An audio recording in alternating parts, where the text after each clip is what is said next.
नमस्कार, सीएनबीसी आवाज पर आप सभी का स्वागत है। मैं हूं श्रेया ठाकुर और लेकर आई हूं आपका फेवरेट शो आवाज एंटरप्रेन्योर।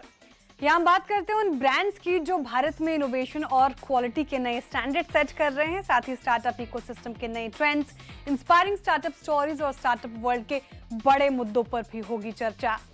आज की डिजिटल दुनिया में साइबर फ्रॉड और डेटा सिक्योरिटी सबसे बड़ी चुनौती बनकर उभर रहे हैं। ऐसे समय में भारत से एक डीप टेक कंपनी उभर रही है जो एआई और बिहेवियरल इंटेलिजेंस के दम पर साइबर खतरों से लड़ने का नया तरीका पेश कर रही है। हम बात कर रहे हैं डीप एल्गोरिदम की, जो AI driven cyber security company है। कंपनी बैंकिंग, फिनटेक और सरकारी संस्थानों के लिए रियल टाइम फ्रॉड डिटेक्शन और प्रिवेंशन सॉल्यूशंस बना रही है। सिर्फ 2021 में शुरुआत हुई इस कंपनी की और उस वक्त से जबरदस्त ग्रोथ अभी तक हासिल कर चुकी है कंपनी ने, और अब ग्लोबल मार्केट में भी अपनी पहचान बनाने की तैयारी कर रही है। आईटी इंक्यूबेशन, सरकारी सपोर्ट और मजबूत क्लाइंट बेस के साथ डीप एल्गोरिदम भारत के साइबर सिक्योरिटी स्पेस में एक बड़ा नाम बनकर उभर रही है। तो क्या है इस कंपनी की टेक्नोलॉजी का राज, कैसे एआई बदल रहा है साइबर सिक्योरिटी का गेम, और भारत से ग्लोबल साइबर टेक ब्रांड बनाने का ये विजन, इन्हीं सवालों पर बात करने के लिए आज हमारे साथ है डीप एल्गोरिदम के फाउंडर और सीईओ जेपी मिश्रा जी। मिश्रा जी नमस्कार, स्वागत है आपका सीएनबीसी आवाज पर, आवाज एंटरप्रेन्योर में। Thank you for joining us. और thank you so much for having me here. Thank you so much. Same here. सबसे पहला सवाल मिश्रा जी ये कि डीप एल्गोरिदम की शुरुआत आपने क्यों की? आप क्या सॉल्व करना चाह रहे थे? कौन सा प्रॉब्लम आपको लग रहा था कि एड्रेस नहीं हो रहा है साइबर सिक्योरिटी स्पेस में? ओके, मैं स्टार्ट करता हूँ। I start with one of the problem, the major problem जो इंडस्ट्री अभी फेस कर रही है, अकाउंट टेक ओवर अटैक। आप अज्यूम करिए कि you are using a mobile banking app, smartphone very common है, you got a message and message having a link, right, that have a kind of malware. The moment आप उस link पे click करते हो, right, within a minute आपका mobile banking app या आपका mobile phone compromise हो जाता है। and now hacker, they have a complete control on your phone, so without your knowledge, right, they can clone your mobile banking app and they can do a fraud. तो आप सोचिए problem here कि आप just आपका OTP compromise हुआ या आपका, अब नाउ आज के एरा में, एआई एरा में क्रेडेंशियल कॉम्प्रोमाइज बहुत कॉमन चीज है। Now you are using internet banking, आपका क्रेडेंशियल कॉम्प्रोमाइज हो गया, hacker they are using your credential, they are using your OTP, without your knowledge they can continue with the fraud. So ये जो problem है, current जो security mechanism, authentication mechanism, this is based on what you know or what you have, but it is not able to differentiate who is getting into the system, who you are. So ये जो gap है कि legitimate user in system में आ रहा है या intruder by hacking your credential negative system, that differentiation the current system is not able to do, and that is the gap we are solving by using behavioral biometric based identity. So like we human, we interact with the device, the way we type, the way we hold our phone, the way we swipe, this is very much unique for each person. And based on that haptics data, our patented AI algorithm, it learn and it create a profile. So even somebody got your ID and password, or even they have access of OTP, the moment they start entering, immediately our solution recognize it is not you, somebody else, and give an alert and stop the intruder to get into the system. So I'll just tell one, the recent attack happened because this is not only fintech का एक example दिया मैंने banking का। One of the big car manufacturing company, उस company के एक employee का credential hacker ने हैक किया, they hacked and they got into the system, and almost a month hacker was there in the system. They did a lateral entry, they got into their IT, got into the OT, and entire उनके OT database system को hack करके delete कर दिया। The impact was entire operation was down for a month, and that impacted closer to $500 million loss. Root cause, credential got hacked. So the problem now, the current authentication mechanism or security mechanism is to identify the legitimate user identity. So the problem we are solving by using behavioral intelligence based identity security. They can steal your ID and password. They can steal your OTP, but they cannot steal your behavior. बहुत That is interesting है the Mishra ji, one of the मतलब layer we are adding. मैं जब सुन पा रही हूँ और आपको समझ पा रही हूँ, बहुत इंटरेस्टिंग चीज़ आपने बताई कि ओटीपी आपके क्रेडेंशियल्स हैक कर सकते हैं, लेकिन आपका बिहेवियर वो तो Right. यूनिक है, वो शायद एआई आपको समझ ना पाए और हैकर्स वो हैक ना कर पाए। और जो एग्जांपल दिया आपने वो तो देश भर में, दुनिया भर में चर्चा उस पर हुई थी वो साइबर अटैक के बाद।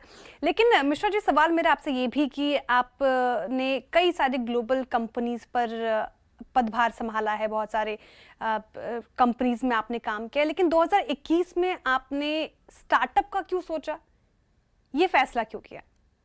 Right. See, like I got inspired from Mr. Sridhar Vembu, right? He is the founder and CEO of Zoho. तो उनसे इंस्पिरेशन लेके हमें लगा कि इन इंडिया में we should build some product in India, right? Make in India and take it to global level. So create some impact at the global level by building some innovative product. तो बिम्बू जी से हमने inspiration लिया and मेरा काफी experience was around AI, ML, data analytics, fraud analytics.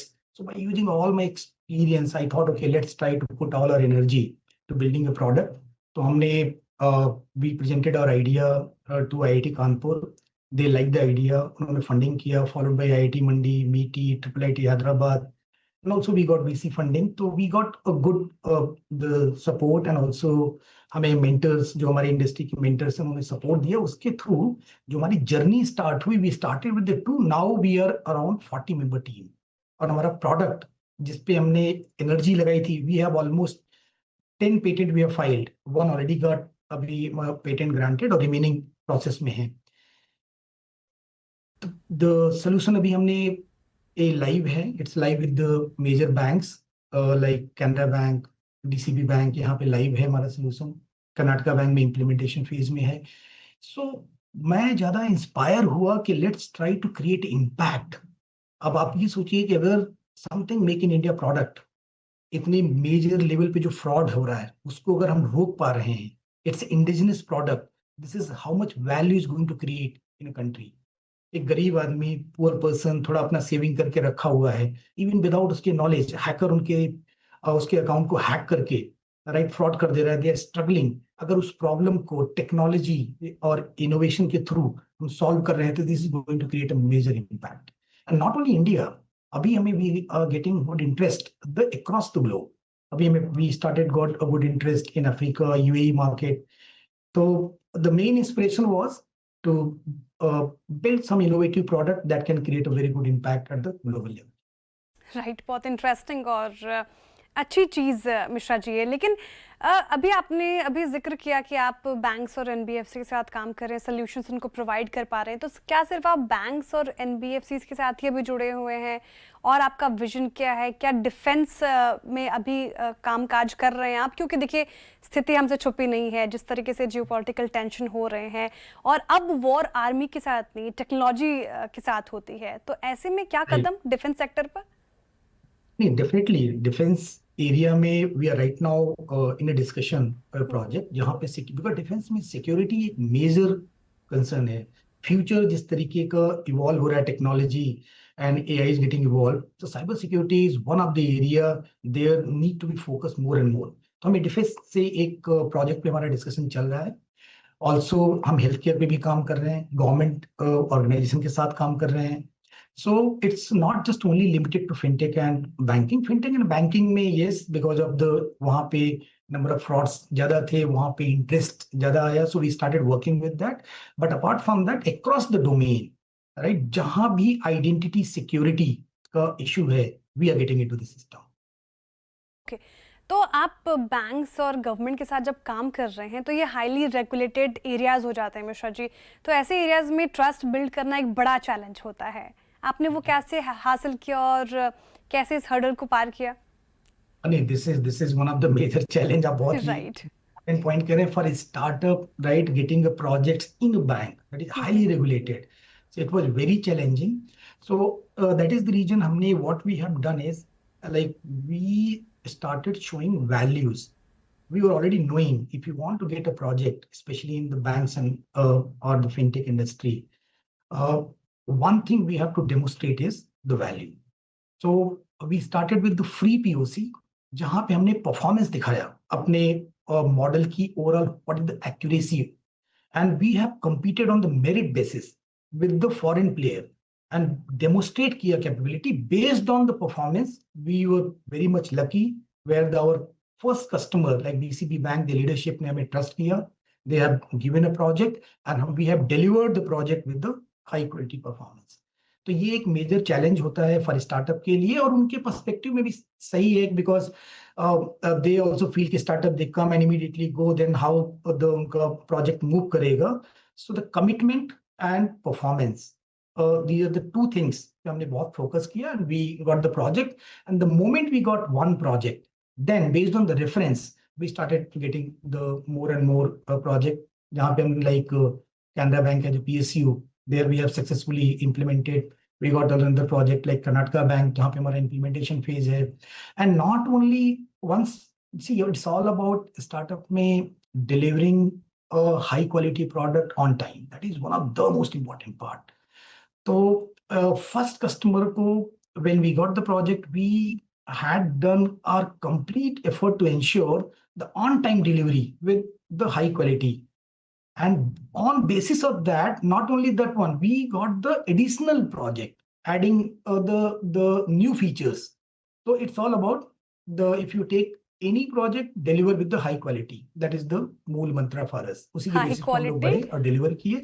एक बार आप impact और value create करते हो तो डेफिनेटली आपको अपॉर्चुनिटी मिलने लगती है. Right, high quality on time delivery he trust build करता है. बहुत सही बात कही मिश्रा जी आपने. अच्छा, आपका एक और मॉडल देख रही थी मैं, एजेंट वर्सेस एजेंट. ये काफ़ी यूनिक है और सिंपल टर्म्स में आसान शब्दों में अगर हमारे दर्शकों को समझा पाए आप, ये आपको कंपेटिटर्स से कैसे एज देता है? राइट, हाँ, तो वेरी इंपॉर्टेंट क्वेश्चन आप पूछ रहे हैं. देखिए, अभी आज के एआई के एरा में, राइट, जहाँ पे agentic AI is getting used like anything, every organisation they are using. तो पहले क्या था, जो साइबर अटैक था, वो मोस्टली जो अटैकर थे, they had some knowledge, they had some experience, and based on that they were doing. But now अभी one of the recent attack, जहां पे एंटायर पूरा attack was done by the agent itself. So now think about कि how much, कितना issue बढ़ता चला जाएगा जहां पे एजेंट ऑटोनोमस अटैक करेंगे. So for that, now we are developing a completely continuous threat exposure management. That means our AI agent fraudster के attack करने से पहले वो continuously it can scanning and finding out if there is any vulnerabilities there or not. Because the next war is AI versus AI, right? So before attacker get into your system and find out the vulnerability, get into the attack, we need to have ready our own AI agent. So हमने develop किया है, we have developed our red teaming agent, blue teaming agent, जो autonomously scan करता रहता है कि if there is any vulnerabilities, वो real time उसको it provide to the blue team agent उसको real time fixes and patches करता है. Because future is going to be a more and more proactive, find out this kind of attack, 0-day threats in advance and fix it before attacker get into the system. क्योंकि आपने future की बात की मिश्रा जी, और आपने बताया कि कैसे ये चीज़ें इवॉल्व होगी, और तो इसी पे मेरा सवाल कि बीएफएसआई और गवर्नमेंट सेक्टर में आप काम कर रहे हैं, तो अगले 3 से 5 साल में आपको क्या लगता है कि साइबर सिक्योरिटी स्पेस में इन सेक्टर की नीड जो है वो कैसे इवॉल्व होगी? हाँ, देखिए, बिकॉज गोइंग फॉरवर्ड क्या हो रहा है कि industry is going to use heavily, right, agentic AI. तो एजेंटिक एआई का जितना ज्यादा यूसेज बढ़ेगा उतना ही ज्यादा इंटेलिजेंस की नीड बढ़ेगी. तो agent security, agent identity security की डिमांड बहुत ज्यादा बढ़ने वाली, क्योंकि ये एक नया थ्रेट हो जाएगा. अभी तक हम बात कर रहे थे ह्यूमन आइडेंटिटी की, राइट. तो ह्यूमन आइडेंटिटी में योर इंटरनल यूजर और external user they getting into the system, और we are building authentication mechanism based on आपके आईडी, पासवर्ड, ओटीपी और behavioural part. But what about the new agents, right? Agents को कैसे, how you are going to secure कि जो agent आपके system में काम कर रहा है, it is working within the defined boundaries. How you are going to authorise कि जो एजेंट आपके सिस्टम में काम कर रहा है, it is controlled by you only, it is not getting hacked. तो agent identity security is the new threat that need to be a look about. उस पे हम लोग काम कर रहे हैं. We are building a framework. to solve this problem. Another जो प्रॉब्लम होगा अभी मोस्टली कॉम्प्लायंस ड्रिवन था. कंटिन्यूअस ऑथेंटिकेशन भी एक मेजर नीड बढ़ेगी, बिकॉज कंटिन्यूअस ऑथेंटिकेशन के बेसिस पे it's not just you authenticate someone based on only login, but throughout the session, right, every action पे, एवरी क्लिक पे that need to be authenticated कि ये legitimate action है और it is already compromised or it is controlled by intruder. So agent identity security, continuous authentication, these are the new things that is going to be happening in the industry. इसकी demand okay, बहुत. तो आप जो series A funding की तैयारी कर रहे हैं तो उसका कैपिटल आप इन्हीं R&D में डिप्लॉय करेंगे, क्या Right. आपकी स्ट्रेटजी है?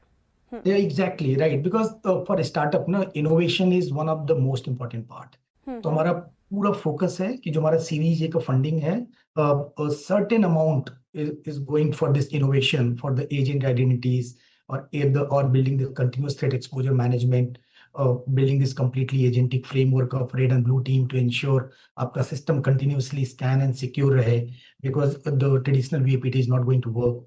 सो मेजर जो बल्क जाएगा, major chunk of amount, it will go for more innovation and building this new feature. And also हम लोग अपना फुटप्रिंट एक्सपैंड कर रहे हैं. We are now going globally. We already हमें got some interest and also getting some customers across the different domain like Africa and UAE market में. So another हमारा जो फंड का जो चंक होगा, that will for the go to market in the global. Okay, आखिरी सवाल Mishra ji, deep algorithm को आप अगले 5 साल में कहाँ देख रहे हैं? इंडिया से ग्लोबली साइबर सिक्योरिटी इंफ्रास्ट्रक्चर के रूप में देख पा रहे हैं? Exactly, that is our objective, because that was the base mantra we learned from the Juhu. Like the another 3 to 5 years, we want to build this deep algorithm as a global cybersecurity company, right? That is making India and make for the world. So our major the target है कि let's create the impact at the global level, secure the system, identity security, especially from critical infra to banking domain to healthcare, government, defense, right? All the area, deep algorithm want to become one of the major identity security company at the global level. Okay, and all the very best for that. JP Mishra ji, बहुत शुक्रिया और हमारे साथ जुड़ने के लिए और इतने अच्छे तरीके से सब चीज़ों के जवाब देने के लिए, इतने अच्छी तरीके से बताने के लिए कि डीप एल्गोरिदम क्या काम करती है. बहुत शुक्रिया आपके वक्त के लिए. बहुत अच्छी रही ये कॉन्वर्सेशन और मुझे पूरी उम्मीद है कि दर्शकों को भी बहुत अच्छा लगेगा. Thank you so much for inviting me. Thank you so much for having me. Thank you. Thank you. तो चलिए, अब वक्त हो रहा है एक छोटे से ब्रेक का. जल्द लौटेंगे स्टार्टअप जगत का वीकली राउंड अप लेकर.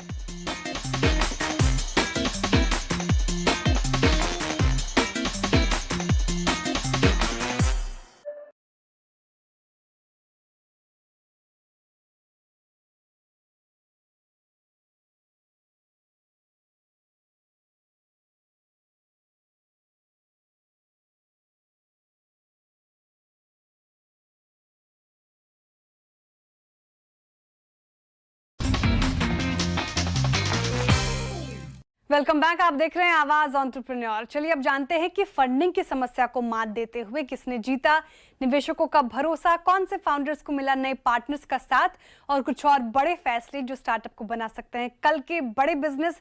देखते हैं startup news in brief. Digital lending platform CreditBee ने अपने सीरीज ई फंडिंग राउंड में $280 मिलियन यानी कि लगभग 2300 करोड़ रुपए जुटाए हैं. इस फंडिंग राउंड को Motilal Oswal Alternates, Hornbill Capital और ड्रैगन फंड्स ने लीड किया. इसके अलावा White Oak Capital, AP Moller Holding, Premji Invest और एडवेंट इंटरनेशनल ने भी इसमें हिस्सा लिया. क्रेडिट बी इस नए फंड का इस्तेमाल अपने लोन बिजनेस को बढ़ाने के लिए, नए मार्केट्स में विस्तार के लिए, टेक्नोलॉजी प्लेटफॉर्म को मजबूत करने के लिए और आर्टिफिशियल इंटेलिजेंस को बेहतर तरीके से बनाने के लिए करेगी. साथ ही एआई की मदद से कंपनी रिस्क को बेहतर तरीके से समझेगी, ज्यादा लोगों तक लोन पहुंचाएगी और ग्राहकों को पर्सनलाइज्ड फाइनेंशियल प्रोडक्ट देगी. क्रेडिट बी की शुरुआत 2016 में मधुसूदन ई, कार्तिकेयन कृष्णास्वामी और विवेक वेदा ने की थी. क्रेडिट बी अपने एनबीएफसी क्रेजी बी सर्विसेज के जरिए लोन देती है और 10 से ज्यादा फाइनेंशियल इंस्टीट्यूट के साथ मिलकर काम करती है. क्रेडिट बी में personal loan, business loan, property के खिलाफ loan, two wheeler loan, credit report सेवाएं, यूपीआई बेस्ड सर्विसेज शामिल है। बोर्ड के को फाउंडर अमन गुप्ता ने अपने नए वेंचर ऑफ बीट के लिए सीड फंडिंग में 100 करोड़ रुपए जुटाए हैं। इस फंडिंग राउंड को बेसिमर वेंचर पार्टनर्स ने लीड किया। ऑफ बीट एक कंटेंट और क्रिएटर आधारित प्लेटफॉर्म होगा जो टेक्नोलॉजी और एआई का इस्तेमाल करेगा। हालांकि कंपनी ने अभी इसके बिजनेस मॉडल की पूरी जानकारी नहीं दी है। फंडिंग की घोषणा करते हुए अमन गुप्ता ने कहा कि इस बार उनके लिए सिर्फ पैसा नहीं बल्कि सही पार्टनर्स ज्यादा जरूरी थे।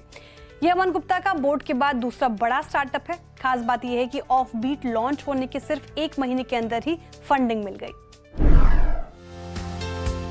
सिंगापुर की private equity firm Everstone capital ने मौजूदा शेयर होल्डर्स के साथ मिलकर SaaS सॉल्यूशंस प्रोवाइडर विंगीफाई में करीब 1381 करोड़ का निवेश किया है। विंगीफाई विजुअल वेबसाइट ऑप्टिमाइजर प्लेटफॉर्म की पेरेंट कंपनी है। जनवरी 2025 में एवरस्टोन कैपिटल ने विंगीफाई में $200 मिलियन की डील के जरिए मेजॉरिटी स्टेक खरीदा था। फंडिंग ऐसे समय मिली है जब विंगीफाई का प्लेटफॉर्म VWO और AB टेस्टी ने मर्ज होने का फैसला किया है। इनका मकसद एक बड़ा डिजिटल एक्सपीरियंस ऑप्टिमाइजेशन प्लेटफॉर्म बनाना है जिसकी मजबूत मौजूदगी अमेरिका और यूरोप में होगी। MSME के लिए बने embedded credit infrastructure platform glass ने $5 मिलियन की फंडिंग जुटाई है। ये निवेश देवेश सचदेव ने किया है, जिन्हें कंपनी के को फाउंडर और मैनेजिंग डायरेक्टर भी अपॉइंट किया गया है। नई फंडिंग और लीडरशिप के साथ ग्लास अपनी NBFC ग्रोमो फाइनेंस की बैलेंस शीट मजबूत करेगी, को लेंडिंग पार्टनरशिप बढ़ाएगी, ई-कॉमर्स, पेमेंट्स और सप्लाई चेन जैसे डिजिटल प्लेटफॉर्म्स के साथ इंटीग्रेशन बढ़ाएगी। ग्लास एक एसेट लाइट क्रेडिट इंफ्रास्ट्रक्चर बनाना चाहती है, साथ ही पार्टनर्स के साथ मिलकर अपना लेंडिंग बुक बढ़ाएगी। 2021 में ऑपरेशनल होने के बाद कंपनी ने अब तक 1200 करोड़ से ज्यादा के लोन दिए हैं। कंपनी खुद को MSME क्रेडिट का बैकबोन बनाना चाहती है। एसेट बेस्ड रिवॉर्ड स्टार्टअप गोसैट्स ने सीरीज A फंडिंग राउंड में $5 मिलियन जुटाए हैं। इस फंडिंग राउंड को कॉनवॉय ने लीड किया। इसके अलावा वाई कॉम्बिनेटर, ताइसो वेंचर्स और कुछ एंजल इन्वेस्टर्स ने भी इसमें हिस्सा लिया। कंपनी नई फंडिंग का इस्तेमाल यूजर बढ़ाने, फिनटेक प्रोडक्ट्स को स्केल करने और AI बेस्ड पर्सनलाइजेशन पर करेगी। इसके अलावा कंपनी इंजीनियरिंग, प्रोडक्ट को और ग्रोथ टीम को मजबूत करेगी। साथ ही कंपनी जल्द नए फिनटेक प्रोडक्ट लॉन्च करेगी, अपने रिवॉर्ड सिस्टम में नए एसेट जोड़ेगी और बड़े ब्रांड्स और फिनटेक प्लेटफॉर्म्स के साथ पार्टनरशिप बढ़ाने की प्लानिंग भी कर रही है। हर साल करीब $40 मिलियन लेन देन प्रोसेस करती है और अब तक 50 करोड़ से ज्यादा के बिटकॉइन और गोल्ड रिवॉर्ड्स दे चुकी है। गोसैट्स का मकसद है वेल्थ क्रिएशन को नई दिशा देना। गोसैट्स कार्ड से हर खर्च एक तरह का निवेश बन जाता है, यानी खर्च करते करते वेल्थ बनाना। आज का ये शो आपको कैसा लगा हमें जरूर बताएं। आपके फीडबैक हमें पोस्ट करें CNBC आवाज के सोशल मीडिया प्लेटफॉर्म्स पर या हमें ईमेल करें ae@nw18.com पर। अगले हफ्ते फिर मुलाकात होगी कुछ नए बिजनेस आइडियाज के साथ। तब तक के लिए मुझे दीजिए इजाजत और देखते रहिए CNBC आवाज।